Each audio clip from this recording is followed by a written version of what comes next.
მედიცინის დოქტორი, ქალბატონი მარინა ცაგარელი გვესტუმრა. გამარჯობა მოგესალმებით. დიდი მადლობა მოწვევისთვის. გაიხარეთ. რა არის ძვლის მეტაბოლური დაავადება? თუ შეიძლება აუხსნათ ეს მაყურებელს. ძვლის მეტაბოლური დაავადებები ეს არის ესეთი დაავადებები, როდესაც დარღვეულია ძვალში მეტაბოლიზმის პროცესები. როდესაც დარღვეული არის ძვალში დაშლის და ძვლის დაშლის და ახალი ძვლის წარმოქმნის პროცესი. ნორმალურად ჯამთელ პირებში ეს ძვლის დაშლა, ანუ რეზორბცია და ახალი ძვლის წარმოქმნა არის ბალანსირებული. ანუ მთელი სიცოცხლის განმავლობაში მიმდინარეობს ძვლოვანი ქსოვილის აუცილებლად ძვლოვანი ქსოვილის განახლება, ხდება ძვლის დაშლა და მისი ჩანაცვლება ხდება ახალი ქსოვილით.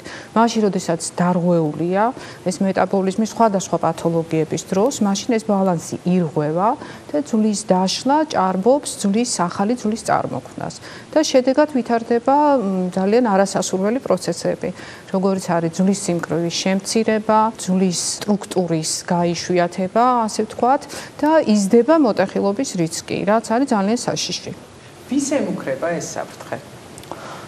ეს საფრთხე ძირითადად ემუქრებათ 50 წელზე უფროსი ასაკის პირებს, უფრო მეტად ქალბატონებს, იმიტომ რომ ქალბატონებში არის ძალიან ბევრი ისეთი გორმონალური ცვლილებები, რომელიც მამაკაცებს არ აქვთ და ამიტომ უფრო მეტად ემუქრებათ ქალბატონებს. თუმცა მამაკაცებშიც არის ოსტეოპოროზი საკმაოდ გავრცელებული და ასევე სხვადასხვა პათოლოგიების დროს შესაძლებელია, რომ უფრო ახალგაზრდა ასაკშიდაც მოხდეს ეს ცვლილებები.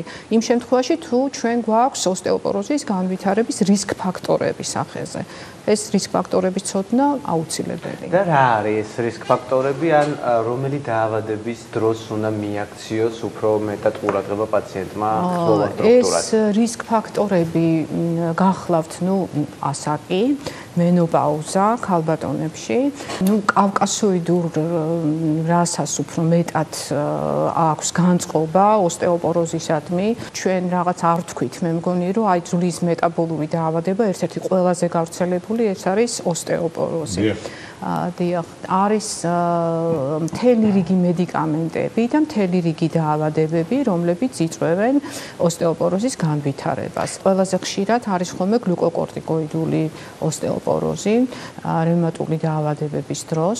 ასევე ხშირი არის სხვადასხვა ენდოკრინული დარღვევების დროს, იმიტომ რომ ეს ძვლის დაშლის და ახალი ძვლის წარმოქმნის პროცესი, ეს მეტაბოლიზმი რეგულირდება ენდოკრინული ჰორმონებით.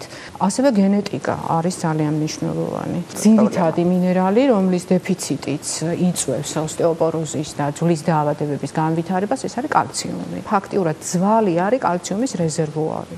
ძალიან პოპულარულია ახლა ბევრი ადამიანი მიმართავს ბარიატრიულ ქირურგიას და მე გამიჩნდა ეს შეკითხვა პოსტბარიატრიული ქირურგიის მკურნალობის მერე ხომ არ არის გაზრდილი? რა თქმა უნდა, იმიტომ რომ ამ დროს აბსორბცია, შეწყობა მთელი რიგი მინერალების, საკვები ნივთიერებების არ არის სრულფასოვანი და ეს აუცილებლად აისახება ძვალზე, ამიტომ ხშირი კონტროლი არის აუცილებელი. ძალიან ხშირად ქალბატონ მარინა, ვთქვათ, თუ არის რაიმე ტიპის ჩივილი თუ სიმპტომი, ენდოკრინოლოგს არ მიმართავენ ხოლმე ამ კუთხით და რა როლი აქვს პირველი რგოლის ექიმებს ზოგადად დიაგნოსტირებაში და შემდგომ მკურნალობაში? ძალიან მნიშვნელოვანი როლი, იმიტომ რომ პირველი რგოლის ექიმმა უნდა გამოიცნოს აუცილებლად ეს დაავადება.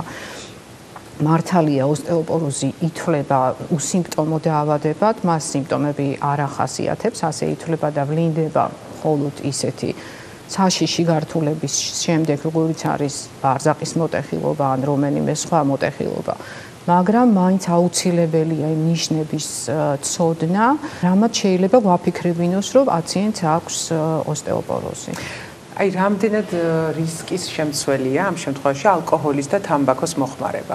ესეც რომ გითხრათ ჩვენს მოყოლებას. რა თქმა უნდა, ოსტეოპოროზის პრევენციისთვის არის აუცილებელი ცხოვრების ჯამთელი წესი, რაც არ გულისხმობს არც თამბაქოს მოხმარებას და არც ალკოჰოლის გადაჭარბებას. აქვე უნდა ვთქვათ ისიც, რომ ხშირ შემთხვევაში მაგალითად არსებობს მოსაზრება იგივე ყავის დიდიოდენობით გამოყენებასთან. ხო, ანუ გამურეცხავს ორგანიზმიდან კალციუმს და სიმართლეა. კი ბატონო, და ძალიან ხშირად უჩნდებათ ეს კითხვა პაციენტებს და იცით რა, დღეში დაახლოებით 3 ჭიქა ყავის მიღება შესაძლებელია იმ შემთხვევაში, თუ ჩვენ ვიღებთ კალციუმის შემცველ პროდუქტს ადეკვატური რაოდენობით. ანუ ეს რეალურია. აქვე უნდა ვთქვათ ისიც, რომ თუ არის ეს უბრალოდ შვევა ყავის მიღება და არ არის კოფეინ დამოკიდებულება, რამდენად შესაძლებელია შვევა ჩავანაცვლოთ მაგალითად უკოფეინო ყავით, ეს თუ მოახდენს შესაძლებელია, რა თქმა უნდა, შესაძლებელია, მაგრამ იცით, აი ზუსტად ამას მინდა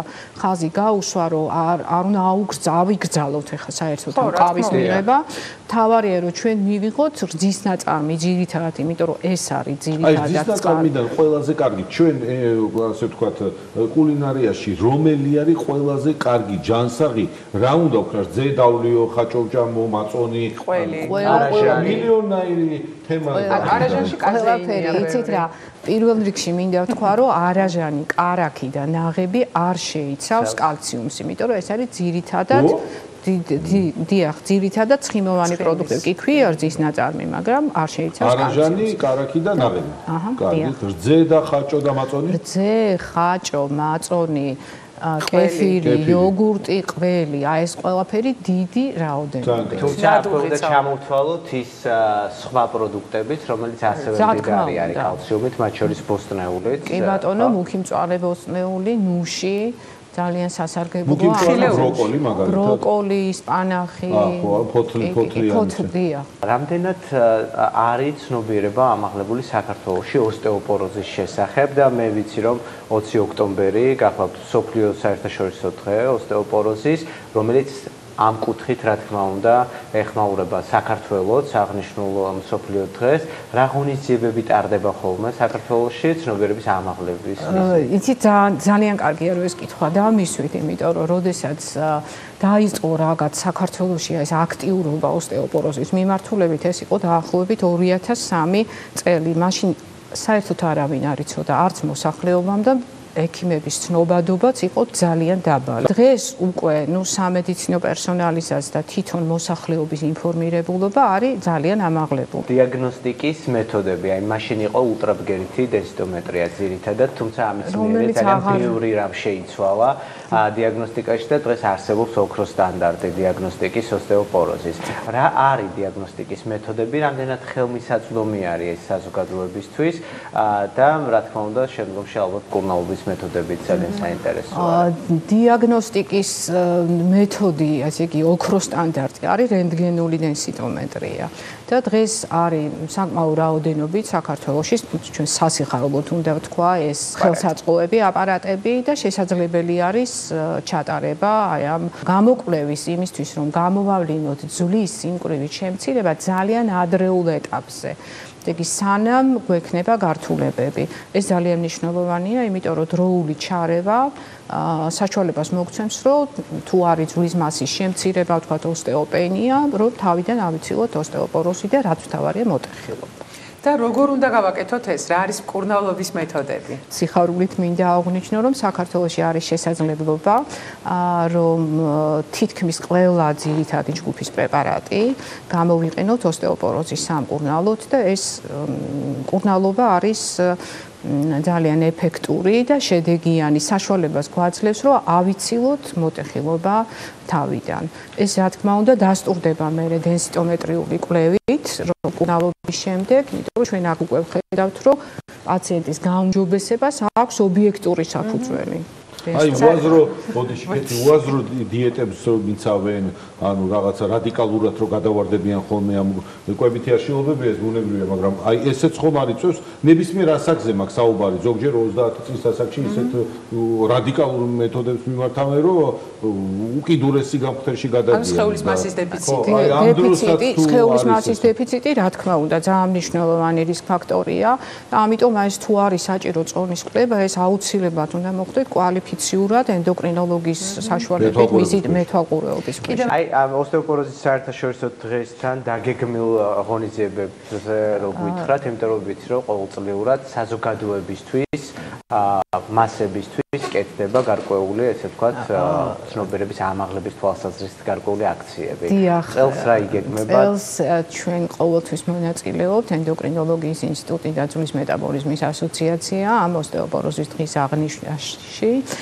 წელს იგეგმება ძალიან მნიშვნელოვანი კონფერენცია, სამეცნიერო კონფერენცია პარათიროიდულ ჯირკვლებთან დაკავშირებით და ძალიან მნიშვნელოვანია, რომ სპიკერი ამ კონფერენციის იქნება პროფესორი ამერიკის შეერთებული შტატებიდან, რომელიც გახლავთ მთელ მსოფლიოში ცნობილი ექსპერტი აი ამ დარგში.